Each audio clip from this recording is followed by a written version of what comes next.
All right. So, like I said, this is actually the second episode of this month, and it's pretty much right on the same wavelength because the first episode we did was High School Musical. Oh, love that movie. Basically the same Basically movie. the same vibe. Very much same energy. They turned Heathers into a musical, so They That's did. true. just High School Like- Musical, but make it dark. Which I very much look forward to watching now. Yes. Yeah. Yeah, no, you've seen the Spoilers. source material.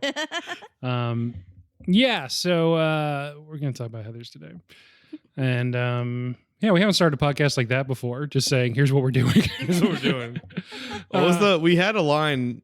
What was the cops say a line like halfway through the movie? Oh, it that was, it's like shit, yeah, let's roll or Oh, something yeah. like Oh, that. shit, let's roll. Yeah, oh shit, let's roll. And I was like, well, now we know what we're opening the podcast. Well, oh shit, let's roll.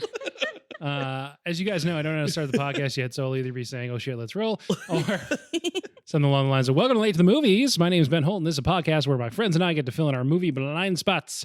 Every week, we'll pick a movie that either I or a guest hadn't seen before and really should have by now. This week, the movie is 1988-ish, 89-ish. We'll talk about it.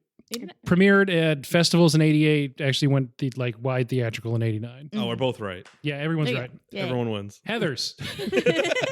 the movie's Heathers. And I guess this week, Sam and Bree. Hello. I forgot if I said the name and then let people respond, so I did kind of both. It's okay. I just made. You Honk just honked. noise over there. Yeah, you honked. Got nervous. I didn't know what else to do. I honked. So we're off to a good start. I'm playing a road game. I'm not used to it. I'm used to doing this in my house. Right, yeah. It's a little It's a different here. wonderful day, and you're a terrible goose. It's a little more echoey here, so apologies for that. On the, I'm sure you can tell if you're listening. This is our second episode of Back to School Month. We started with High School Musical. Today's Heathers.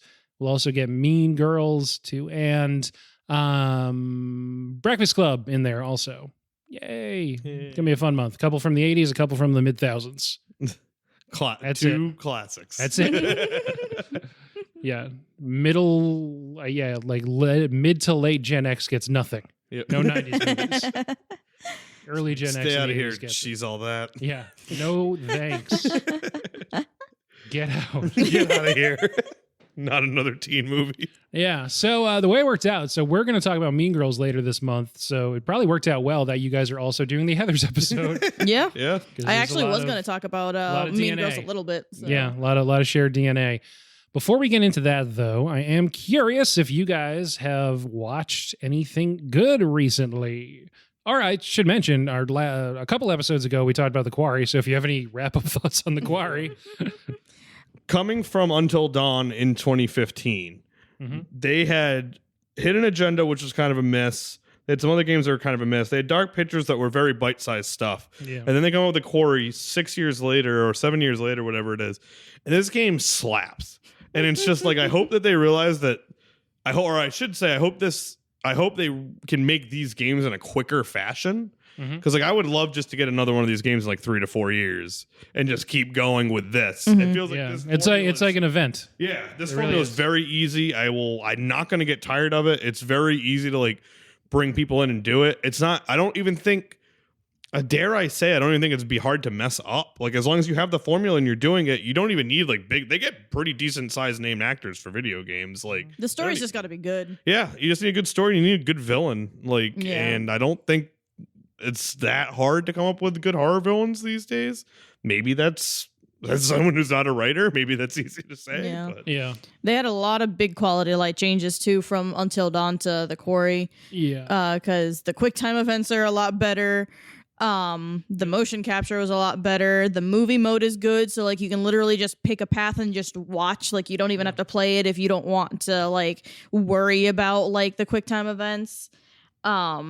I haven't finished the Until Dawn playthrough yet, but as someone who hadn't played it before, and it's just since playing The Quarry going back, some of those QuickTime events are brutal and they They're go on rough. forever. Yeah. Yep. And you're just like, well, I hope I don't mess one thing up out of these 30 Yep. super fast button presses. Oh yeah. And I was playing with a group that is mostly PC and doesn't use Yeah. like gamepads.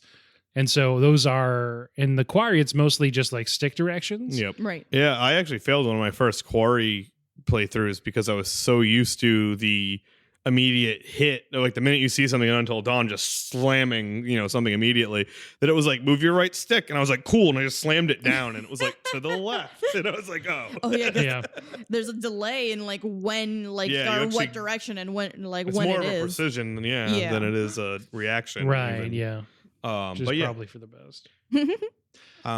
I was gonna say I can't think of any TV shows or anything we've watched that isn't the same stuff we talked about like 3 weeks ago. Been a lot of catching up with. We're caught up, I think, with Harley Quinn. Yeah, because I think it's been a bit since a new episode came out, but we're on episode. I think the last one that's out is episode 8, but all the ones have been 13 episodes. Yeah.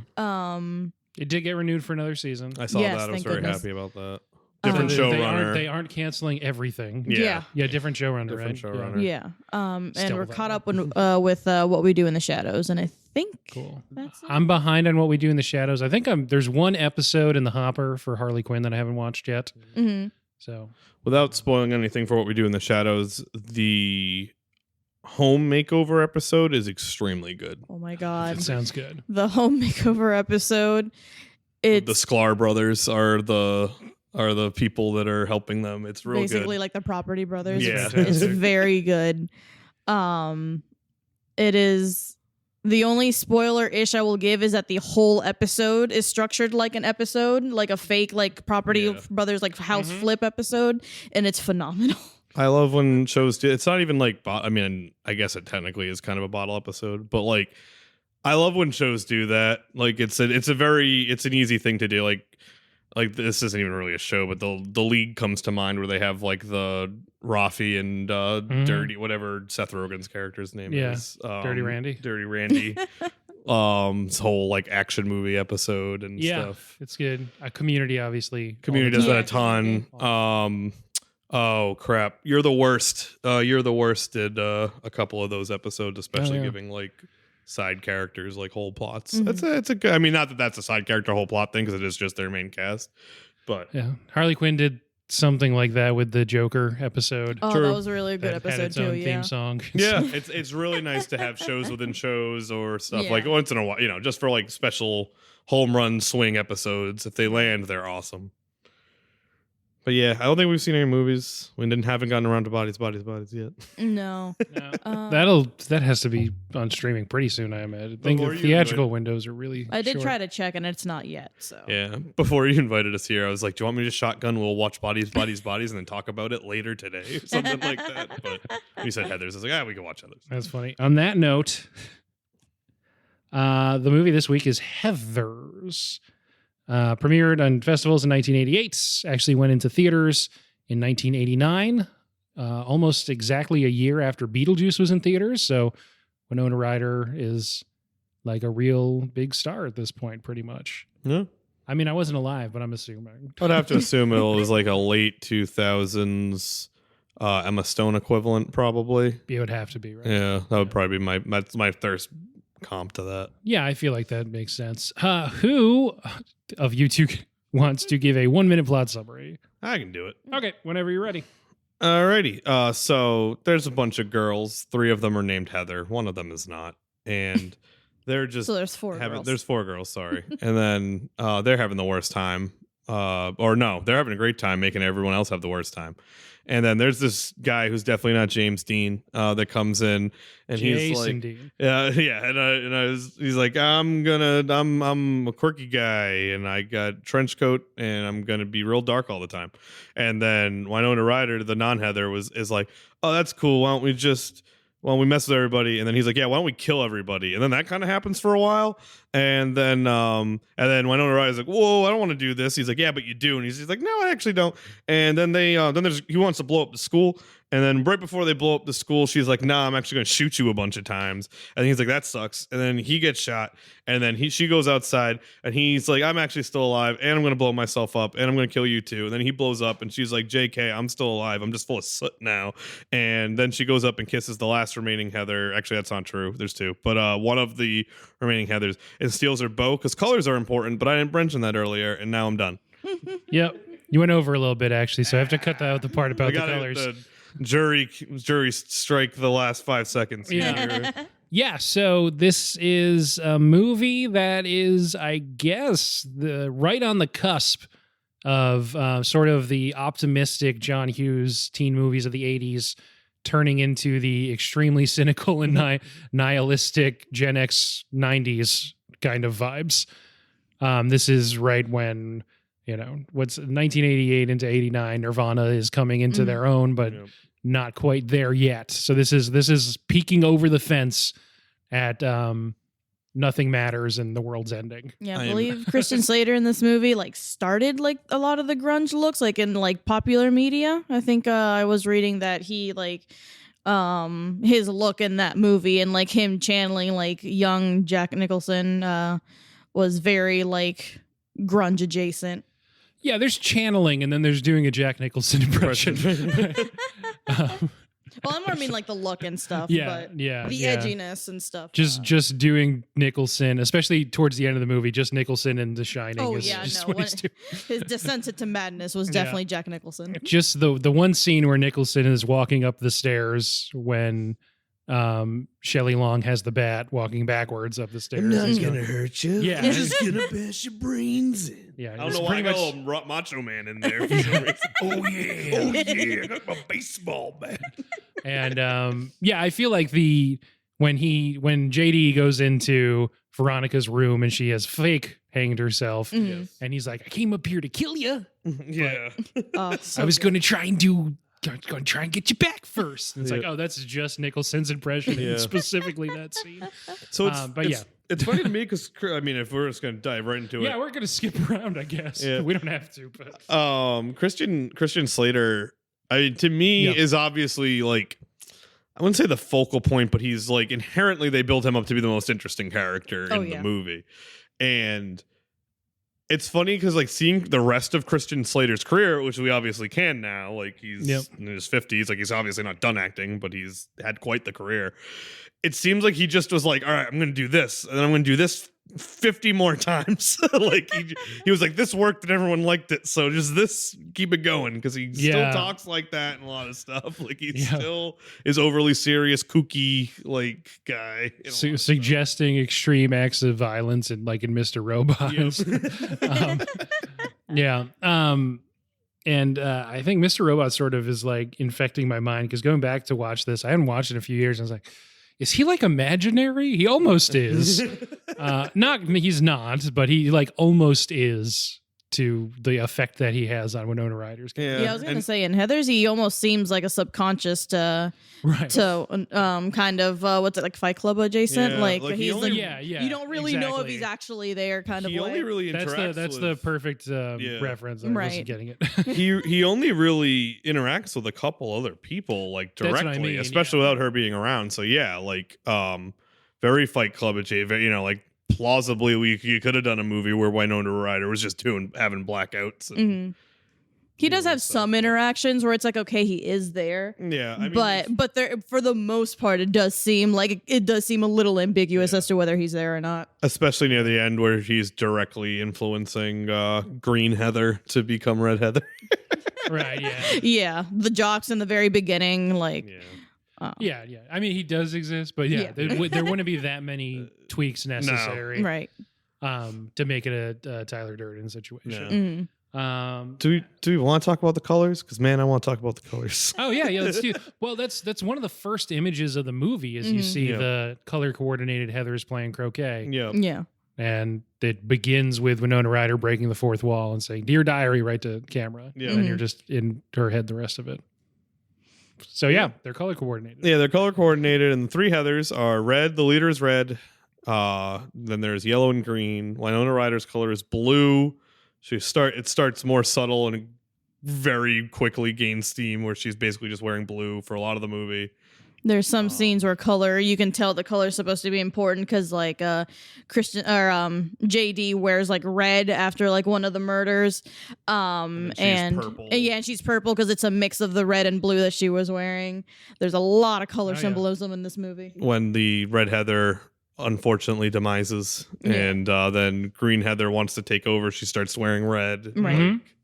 Direct symbolism of JD is not wearing red anymore. He gives the red ribbon to I think that's Duke.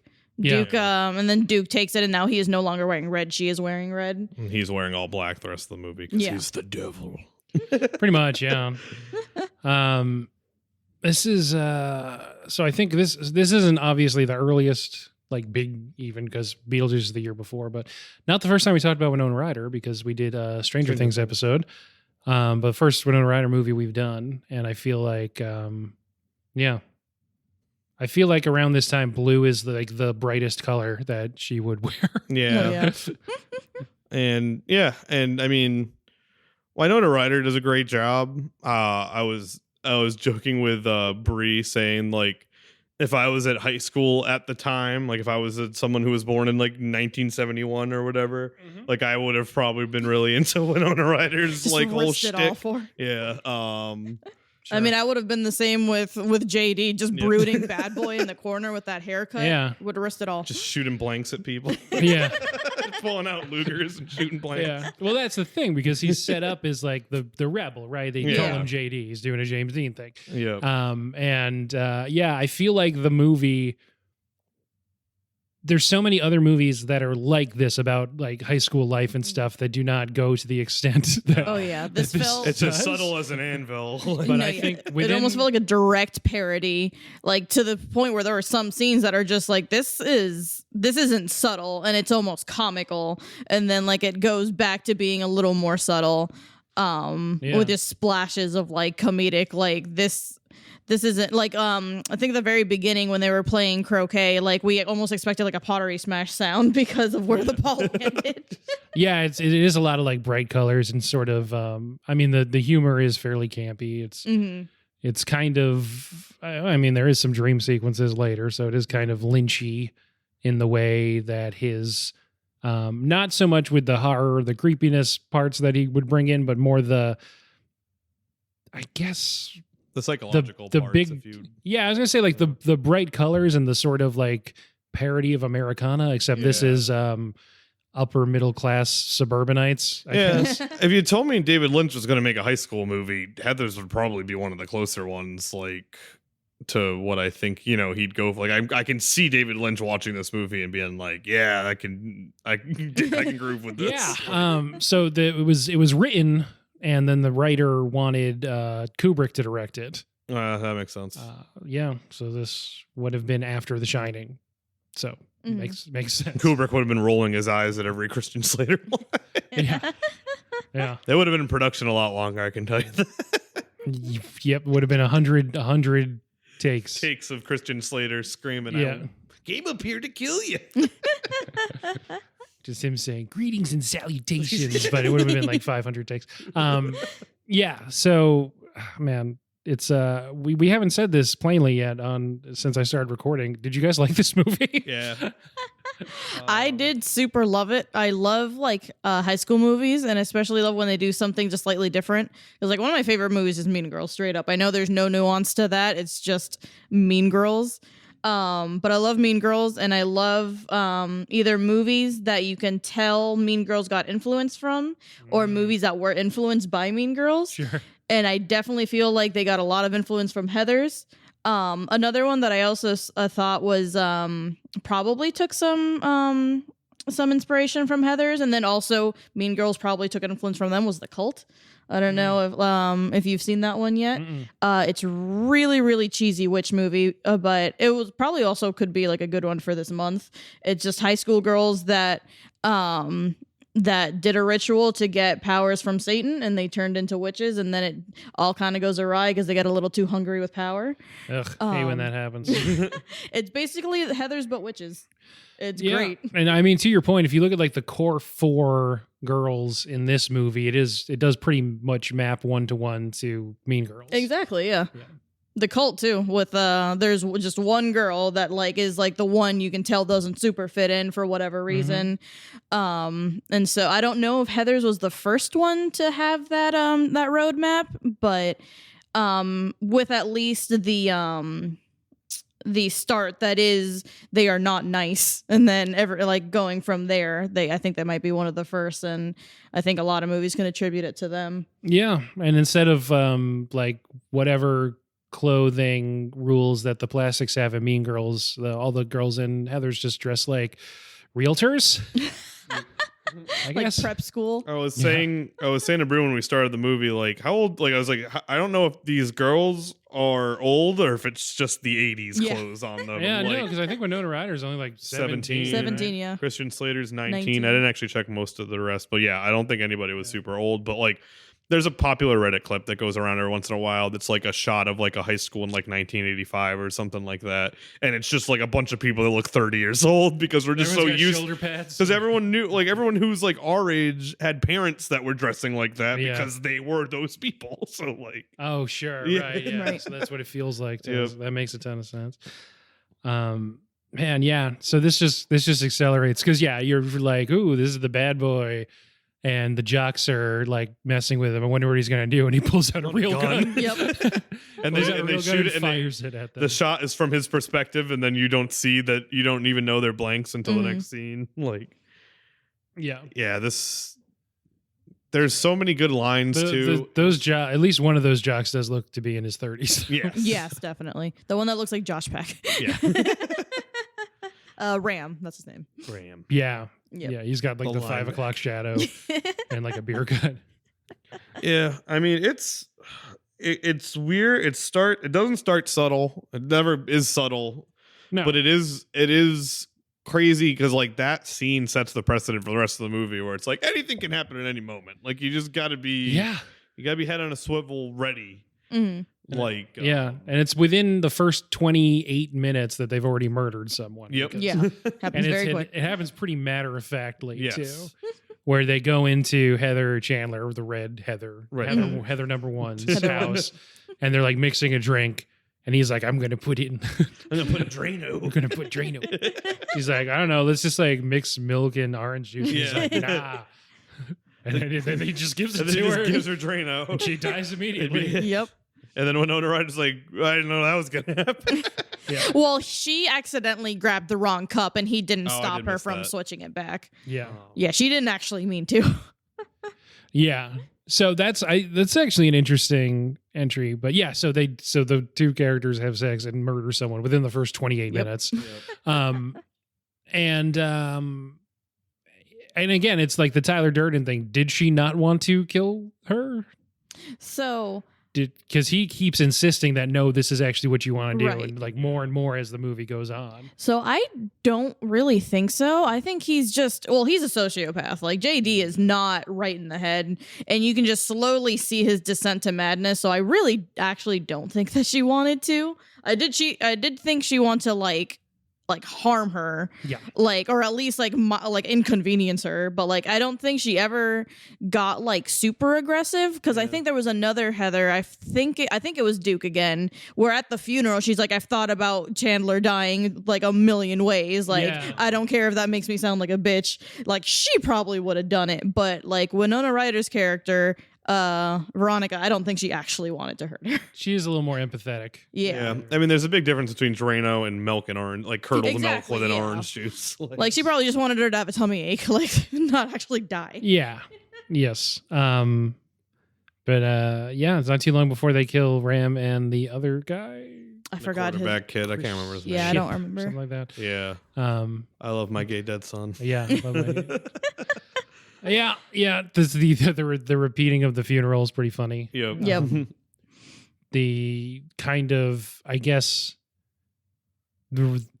over and over again, you're just reminded that adults and especially parents just don't give a shit. Yeah. No, yeah, they were very explicit with the message, the Peanuts-esque blah blah blah blah blah. Like Yeah. the adults Right, yeah. just don't matter. Yes. The extreme Gen X opinion of every movie about how much parents don't understand or Yeah. care. Yeah, and this is like to the nth degree. Yeah. Yes. But yeah, this man. So yeah, what was like most surprising to you guys not having seen it before? Just overall, it doesn't have to be a specific moment or scene. So my background to Heather's before we watched it was just like, I knew it was dark. I knew there was violence. Like, It's you know, like dark. yeah, like I knew it's dark, it's violent, it's R-rated. Like it is not like but I think the most surprising thing was still when he pulled out the gun in school. Like just like up until that point, you don't really like it, like everything's kind of like you just like I could just see it being like, oh, this is just someone doing a John Hughes movie, but just throwing some F-bombs in there, and it's and like just being a little more cynical with everything. And then at that moment, I'm like, oh, this is its own thing. Like it's clearly still evoking that stuff, but It's very. Yeah. It'll be very. I had heard the "fuck me with a chainsaw" line already, so that did not throw me off super hard as much as it might have in 1988 watching this for the first time. Right. I had heard of the movie because I'd had friends that like really loved this movie. I just never looked into like what the actual plot was. So when going into it, I didn't look it up first, but I knew something about there being a suicide pact, but I thought it was like a literal thing. I thought like there was like because I seen like one of my guilty pleasures is Lifetime movies, and they have cheesy like plots like that. So I thought it was similar. Yeah. That it was like a black comedy about like this high school where like the popular kids had suicide pacts. I did not know it was two people killing people and then making it seem like suicides. So that was a fun turnaround for me. There's that one scene where I don't know if it's one of the Heathers goes to Veronica and she's like, "Did you hear? School's canceled because those two guys died. It's like a homosexually repressed, repressed homoerotic suicide. The minute she left the scene, I just said, "Thank you, Basil Exposition." It's so funny. Yeah. So yeah, it's just slightly heightened where characters will speak like so directly like that. Right. Yeah, and I love which is still, it's a great line. Yeah. I think by far my favorite line in the whole movie is like, "Oh, I hate these childproof caps" or whatever. Oh my god! I think we had to Heather trying to commit suicide. I think we had to pause it because we were laughing so hard. You know my laugh. Everyone listening knows my laugh. It was the ugly one that was really loud. That was the one that invoked immediately. I think we legitimately had to pause it. Yeah. She's just, and then she like who was that one president that like also had that issue with the childproof locks where like they had to like they saw like his bite marks on the thing because he was trying to pry it open. That was definitely a president. I think it was like Nixon or something. Classic Nixon. Tricky Dick can't get open his medication. But there was a president. But in that sense, like she was just trying to open it, just like fucking childproof locks, like banging it, trying to open it with her mouth. And then when Veronica runs in on her, like she just has a mouthful of pills, and it's just not even sad. It's just funny. And then she's like, "Suicide's supposed to be a private act." Yeah, and the day after Veronica fakes her death to fake out JD, and she comes in, the art teacher's like, "Oh, I heard JD said that you killed yourself. Like, we should really talk. Whether or not to kill yourself is one of the most important decisions a teenager can make." It's like, oh yeah, this like shitty fake nice teacher dude. Yeah. It's just there's no adults or any men who come out good in this movie. No, there's so few redeemable characters. The running really bit with just the dad. Veronica and Martha and that other like nerdy friend, the orange girl, the orange ball friend. I don't know. Right. Yeah. I was just gonna say like the running bit with the dad, where he's like, "Why do I always do this bad thing?" And Veronica's like, "'Cause you're an idiot." And he's like, "Oh yeah." Yeah. That's funny. Those two scenes that mirror each other when she's like going off to a party and then like going off to a funeral, and the parents are just completely distracted and react exactly the same way. The like super villain CEO dad of the building company, JD's dad. Like there's all the adults are such caricatures of like what they're making fun of. Yeah, that guy just basically that's like an 80s guy, I guess. Yeah. That's where Trump came from, the 80s, right? So, do we think that I knew that loose was too noose was a mistake or written in the script? I feel like that has to be written in there. Yeah. You think so? Yeah. I don't know if he would have ad-libbed that, but it's pretty funny. If he did, it would have been funny. Yeah. Because if he did, he recovered very well. It's just whether or not he did or not. I mean, he's pretty locked in, Christian Slater, in this. He's pretty good. Last episode, I was talking about how like the acting in High School Musical, it's not like going to win any awards, but I thought Zac Efron was sort of like head and shoulders above everyone else because he has like a physicality, not just like there's some dancing obviously, but like to the movement and his comedic timing and stuff is like the stuff that you can't teach. He's a lot more sophisticated in. Especially Zac Efron in High School Musical 2. Oh, I my don't gosh. know yet. That'll be next month. Really quick, it was Nixon that had issues with Oh, okay. Look at that. That's on good his to know. medication. Yeah, but I also- was gonna say Christian Slater and Winona Ryder and Shannen Doherty and the other Heathers. I feel like everyone is pretty locked into the vibe of this movie. Yes. Mhm. Yeah, where it's like it's not fully like campy John Waters style, even though it has a lot of this similar color palette and some of the same humor. But it's also dealing with extremely dark stuff, Mhm. but with such a kind of jaundiced eye that is really, really interesting to me. And just as long as we're doing fun facts, I don't know how else to work this in, but we're saying it comes out to general audiences almost almost exactly a year after Beetlejuice. And Otho, the guy who plays Otho, the one who ends up leading the seance in Beetlejuice, he's the priest in all the funeral scenes here. I haven't watched Beetlejuice, so And I'm pretty sure he dies pretty young, so No. I don't know. Red Heather also dies. Wait, you I'm haven't gonna seen say- Beetlejuice? I have not seen Beetlejuice. Okay, well, It's horror month. There you go. oh, she Can't does be too. horror month. That makes sense because on Amazon, if you like pause it, it shows you like the actors, and you know if it's like a Shannen Doherty scene, it's pretty recent. And same Yeah. with Winona Ryder or Christian Slater, but hers is from Heather's. Yeah. Um, She died, what, 32, I think we 32, saw? 2001 of a brain tumor. Wow. unfortunately. Yeah. Jeez. Awful. Do you think Christian Slater's mad that he wasn't like 10 years younger when Titanic came out?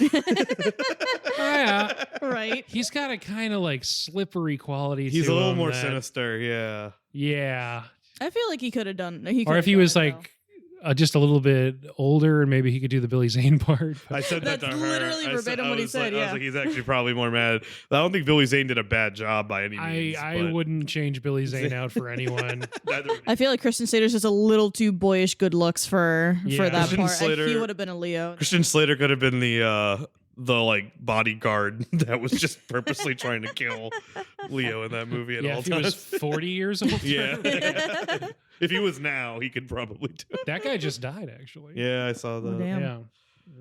We don't have to keep talking about who's dead, But yeah, no, Christian Slater. I feel like Christian Slater's had a weird career, to be honest. Like yeah, I feel like Mr. Robot was sort of framed as like Christian Slater's back. yeah.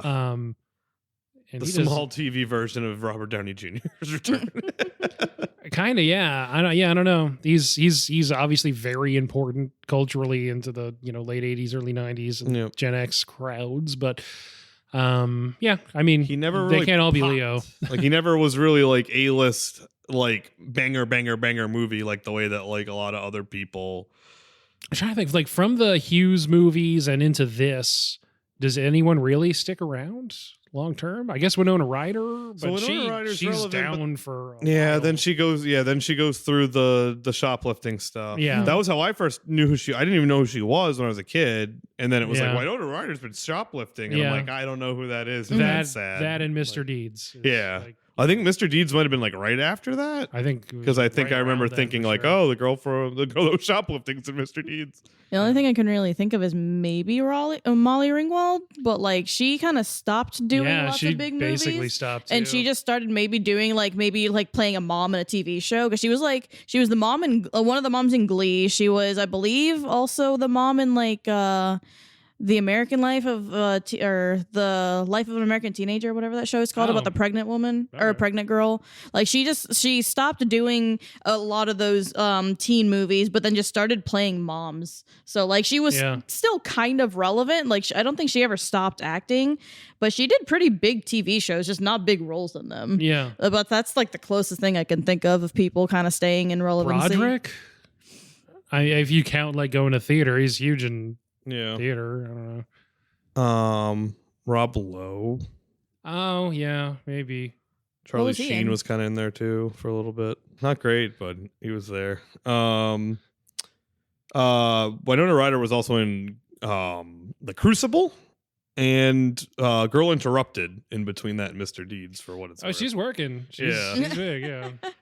Yeah. But yeah, it's kind of an interesting thought because like not anyone from this movie really blows up in a huge way. Like you see them and you know that, like, you know who Shannen Doherty is. You know who, like, if you ask the question in like 2000, who the most famous person from that movie is, Shannen Doherty might be the answer at the time. When Charmed is going strong. Yeah. I would assume it was shifted back to Winona Ryder now. Well, Stranger Things is Yeah, exactly. But yeah, I love all. Yeah, that's a good point.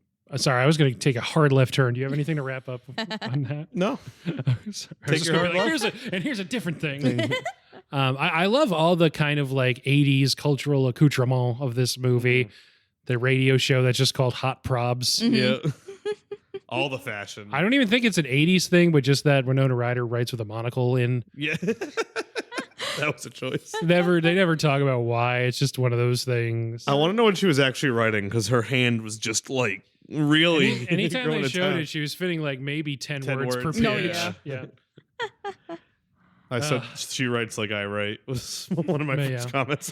Which apparently she's a forging genius, though, Yeah, which is funny that's that the her own funniest handwriting thing. is really bad. When she's mad, it gets bigger. It's a real Clayface situation where the actual baseline is awful, but like they can do the precision is there. Right. She can be Billy Bob Thornton whenever she wants. Oh, what a good bit. I checked after that, like the first episode. I was like, "That's actually, Billy Bob Bob Thornton." Excellent. Yeah, they I think every name drop, like, actual person is that person in that show, and it's great. It's something else. Just the overall like ethos of this movie is pretty fascinating. I feel like, and I guess it ultimately rejects both sides and does actually come down on sort of a like, let's just be cool place. But it's talking a lot about the, sensationalization of the destruction of youth and culture and stuff. And that seems to be what it's really trying to pick at. In all honesty, I feel like this could be a Woodstock of the 80s. as cynical as it could have been, I think it would have been better served ending with her just walking back into the school, a blown up mess. Like, I don't think we needed the kiss on the cheek. I don't think we needed the full circle with Martha. Like, I like that she that she like was that's like, basically just the credits. well, that's and that's the thing. It's like that seems very like, all right, test audience didn't like sad ending. Let's throw this in there, but it's tough because you want to end on the strongest image. Yeah. And Winona Ryder covered in soot with smoking the cigarette is the strongest image.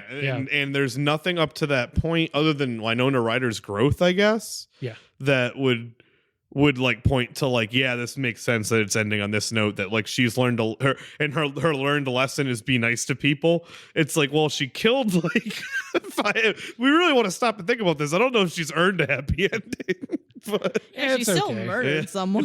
No one's really taking it that seriously, but she notices like every now and then that someone is. Yeah. Like when they're laughing at the funeral and like you seem like the kid's sister turns around. Yeah, that one was actually kind of sad. It also the final scene also gives Martha a line, so that SAG money. She gets that SAG money.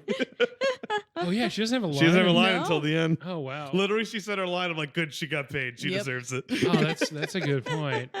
Yeah, and I do like how it dovetails into like. I mean, I feel like this is the kind of thing that is. Oh God, yeah, sure, okay, we'll reference it. Like in Dear Evan Hansen, when it's you make up this thing and you're controlling it, and then it starts getting away from you. Now, like Martha's. You're referencing Dear Evan Hansen, the musical on Broadway. We know. Sure. Yeah. The very, very good musical on Broadway. Also deals with some dark stuff, and it is also about like a kind of misdirection or lie that is controlled for the social benefit of someone that ends up outgrowing them and getting bigger than them. Yep. And once you see like Martha is actually trying to commit suicide, Yellow Heather is too. Yep. That's a good call back to reality.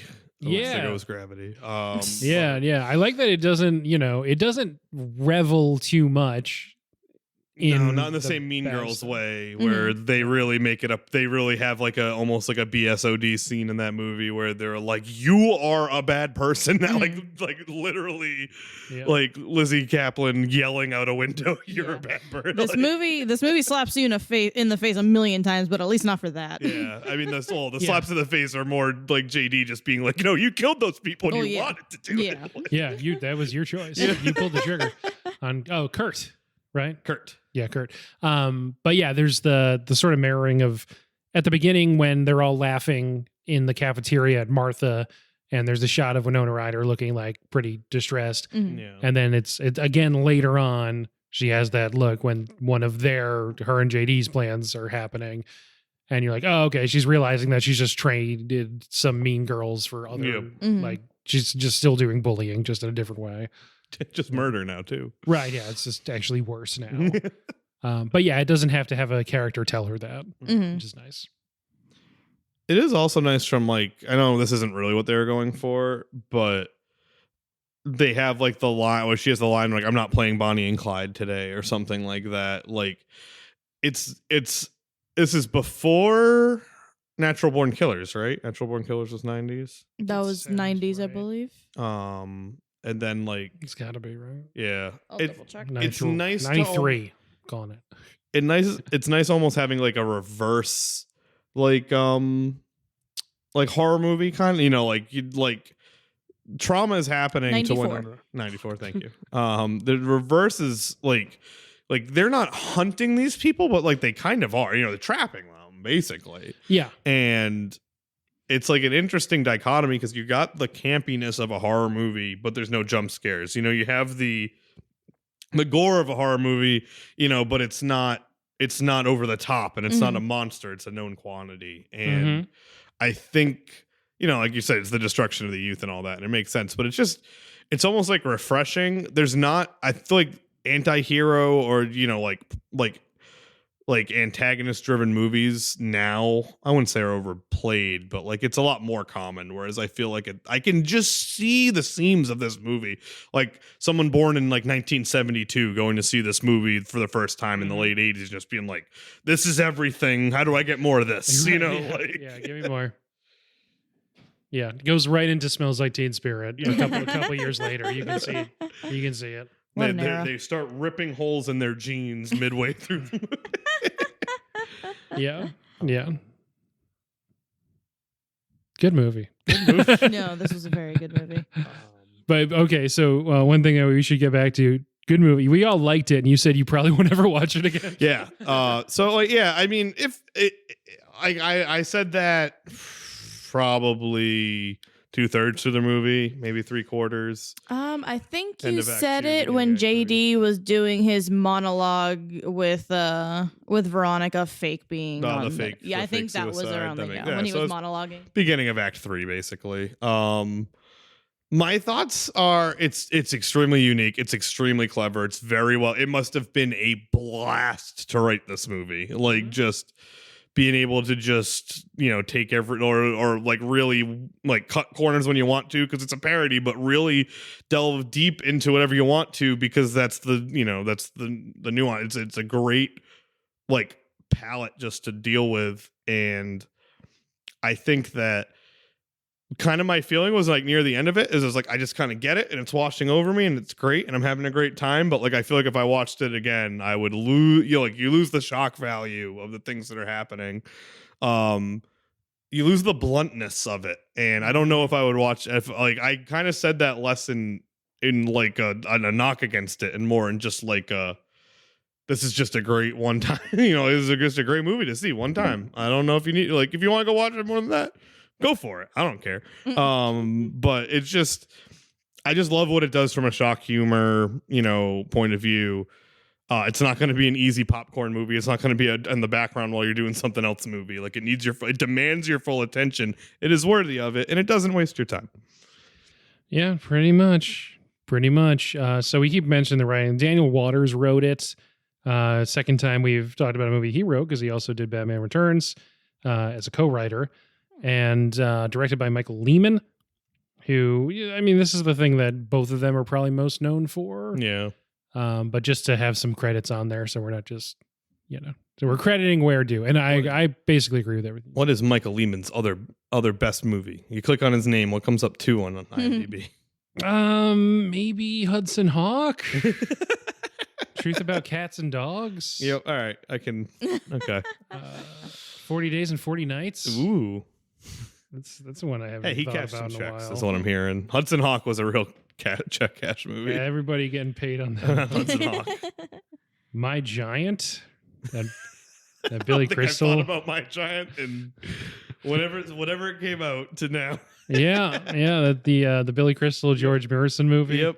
I don't know any of these movies being named. That's valid. Just watch Hudson Hawk on a whim. Yeah. Just I think there's a How Did This Get Made about Hudson Hawk. I feel like there is. There definitely is. What year did Hudson Hawk come out? 91. No, that was a Bruce Willis, right? Is the lead of Hudson Hawk? Oh yes. That was a Bruce Willis heat check movie for sure. Yeah. I mean, yeah. It's like, ooh, can he do something besides Die Hard? No. was the very definitive answer. Let's not even try. And then until Pulp Fiction. Because that's the funny thing about Bruce Willis. Remember when everyone was like, Bruce Willis's career is over? That was 6 years. People thought it was over. He made Die Hard. He made a couple other Die Hards. He bombed on Hudson Hawk. And then Pulp Fiction came out, and everyone's like, Bruce Willis is back, guys. It is like 6 years later. It's like 6 years. Like, maybe if I was still 18, I think that's a long time. That's like, I mean, especially with COVID, that's like how far most movies or makers go in between movies these days. Yeah. Okay. So any wrap up thoughts before we get to ratings? Or I guess you can integrate those into your ratings if you want. I don't. No, I don't know. It's Well, let me intro then. Let's give this a rating on a scale of 1 to 5 on any scale of your choosing by half increments. Go for it. I'm gonna say 4.5 chainsaws out of 5. Fair enough. I actually might give this a 5, and I'm gonna go with Noose Looses. Yeah. Noose was too loose. Oh, I mean Noose Looses. What's a good scale? I can vamp for a little bit while you think of a scale. If you'd like. I don't know. You can cut it anyway, so it doesn't matter. But I was really debating between 4.5 and 5. Yeah, what's the half star? So the half to me, I don't know. Like, I feel like I give a lot of 5s on this show. So like, there's already, I forgot what I gave Iron Man. I think I gave it a 4 or 4.5. I think the rest of the movies I've watched are pretty much given 5. So I don't think I've given something below a 4. We're doing good. We've been doing good movies. Besides Draft Day. But like Heathers didn't seem like a perfect movie to me, but I loved it. I wouldn't have a problem giving it a 5. I tend to like the star rating more of like 5 stars. Just go watch this movie. You're fine. No matter what you really like, you'll probably like this movie. That's So fair. in that scale, it's a 5 for sure. Yeah. If 4 is usually if you're interested in the genre, if you like the actors, blah blah blah, watch it. 3 is like if this seems like it's good for you and you know your style, go for it. And then 2 and 1, I think 2 is just bad, and 1 is maybe it's so bad it's good, but it's probably just real bad. But I don't tend to watch movies that I don't at least have an inherent interest in. So For me, it's 5 dead gay sons out of 5. I could tell just looking at you had one. Yeah. It's like, I don't need to vamp I anymore. love my gay son. I love my dead gay It's sons. Yeah, there's so many lines in this movie. Yeah. What's your damage is in this. Yep. That's Mhm. not like a pullout, but I mean, yeah. Very didn't catch on. No, it didn't. No, I was they jarred. brought that one out a couple times. Yeah. Yeah, I was. It's that gonna one be was jarring. very. Yeah. I wonder if that had like any. Like, that's the thing. Is like when Was you it watch, that a this movie thing, or was that an that's the 80s thing that just or never was like caught? somebody trying Yeah. to get it Yeah. going? Or are they making fun of that type of thing? Right. That's not being alive. Then it's hard to tell. Mhm. You know? Then I think it feels very 80s. Anyway. Mhm. I like that almost. I think the perfect one of that is obviously Fetch from Mean Girls. Yes. And besides that, I wonder if while Tina Fey was writing that, she thought offhand, like, I wonder if this is going to end up becoming a thing. Mhm. Yeah. Which it didn't. But Stop it is, trying to make fetch Fetch a happen thing. is a Yeah. thing. That is a thing. That Yeah. is a thing. Yeah. So I don't know if that was in the book or if that was a movie thing. Because Mean Girls was a book.